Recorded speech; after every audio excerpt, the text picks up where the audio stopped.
संघर्ष की कहानी बचपन में ही शुरू हो गई थी।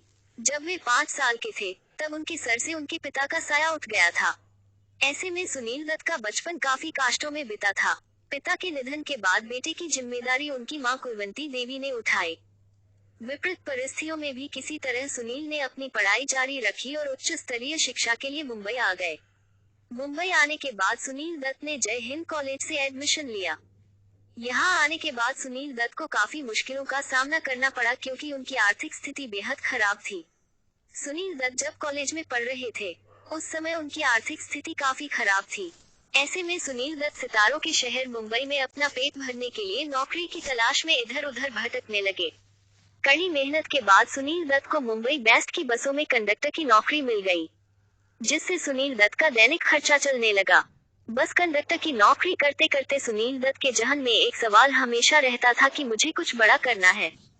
ऐसे में कॉलेज के साथ साथ नौकरी करने वाले सुनील दत्त ने अपने अपने करियर में कुछ ऐसा करने का सोचा जिससे उन्हें पहचान मिल सके। ऐसे में उन्होंने कॉलेज के बाद बतौर रेडियो जॉकी अपने करियर की शुरुआत की थी। सुनील दत्त उस वक्त रेडियो सेलोन में हिंदी के सबसे फेमस अनाउंसर के पद पर तैनात थे। हालांकि वह हमेशा से एक एक्टर बनना चाहते थे, लेकिन वह जानते थे कि एक एक्टर बनने के लिए इतना संघर्ष काफी नहीं है। सुनील दत्त ने अपने एक्टिंग के सपने को छोड़ा नहीं और रेडियो जॉकी के साथ साथ वह एक्टिंग क्लास भी लेते रहते थे। फिर एक दिन वह आया जब सुनील दत्त को उनका पहला ब्रेक मिला। इस फिल्म का नाम था रेलवे प्लेटफॉर्म। हालांकि सुनील की यह फिल्म कुछ खास कमाल नहीं दिखा पाई। इसके बाद सुनील दत्त को बॉलीवुड की दिग्गज एक्ट्रेस नरगिस के साथ फिल्म मदर इंडिया में एक रोल मिला। बस यही वो दिन था जब सुनील दत्त की किस्मत पूरी तरह से बदल गई। इतना ही नहीं, नरगिस और सुनील दत्त की मदर इंडिया भारत की पहली फिल्म बनी जिसे ऑस्कर के लिए नॉमिनेट किया गया। बता दें कि मदर इंडिया, साधना, इंसान जाग उठा, सुजाता, मुझे जीने दो, पड़ोसन जैसी कई हिट फिल्मों के लिए सुनील दत्त फेमस थे। एक्टिंग के साथ साथ राजनीति में भी काफी कामयाब रहे थे। उन्होंने करीब 60 फिल्मों में काम किया था।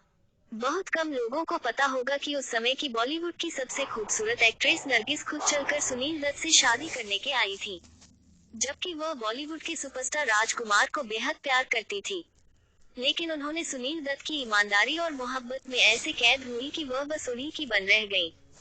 आपको जानकर हैरानी होगी कि नरगिस से शादी के बंधन में बंधने से पहले सुनील दत्त को अंडरवर्ल्ड से धमकी मिली थी। लेकिन नरगिस के प्रति उनका प्रेम इतना मजबूत था कि डॉन के इस मामले में ज्यादा दखल होने से खुद सुनील ने हिम्मत दिखाकर डॉन से बात करने पहुंच गए थे। उन्होंने उस डॉन से कहा कि मैं नरगिस से बहुत मोहब्बत करता हूं, उनसे शादी करना चाहता हूं। हमेशा मैं उन्हें खुश रखूंगा। यह आपको गलत लगता है तो गोली मार दीजिए, सही लगे तो गले लगाए। इतना सुनने के बाद डॉन खुश हो गया और सुनील दत्त को गले से लगा लिया। फिर धूमधाम से नरगिस और सुनील दत्त की साल 1958 में शादी हुई।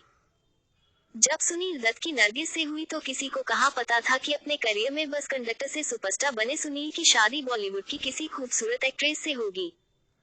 बता दें कि बॉलीवुड में सुपरस्टार बनने के बाद और एक्ट्रेस नरगिस संग शादी करने बाद जब सुनील दत्त की लाइफ मस्त चलने लगी तो वह एक कर्ज में डूब गए थे। कर्ज की वजह से उन्हें अपना घर गिरवी रखना पड़ गया था और मजबूरी में सभी कारें बेचनी पड़ी गई थी। ये बातें जब सुनील दत्त रेशमा और शेरा नाम की फिल्म बना रहे थे। इसमें वह लीड एक्टर भी थे और फिल्म को वह खुद प्रोड्यूस कर रहे थे। वहीदा रहमान और राखी गुलजार भी फिल्म का हिस्सा थी। लेकिन शूटिंग के दौरान कुछ ऐसा हुआ कि एक झटके में सुनील दत्त की जिंदगी परेशानियों से भर गई। दरअसल हुआ यूं कि रेशमा और शेरा का निर्देशन सुखदेव कर रहे थे, लेकिन सुनील दत्त को उनका काम पसंद नहीं आया और फिर उन्होंने खुद फिल्म को डायरेक्ट करने का फैसला किया और यही फैसला उन्हें अर्श से फर्श पर ले आया था।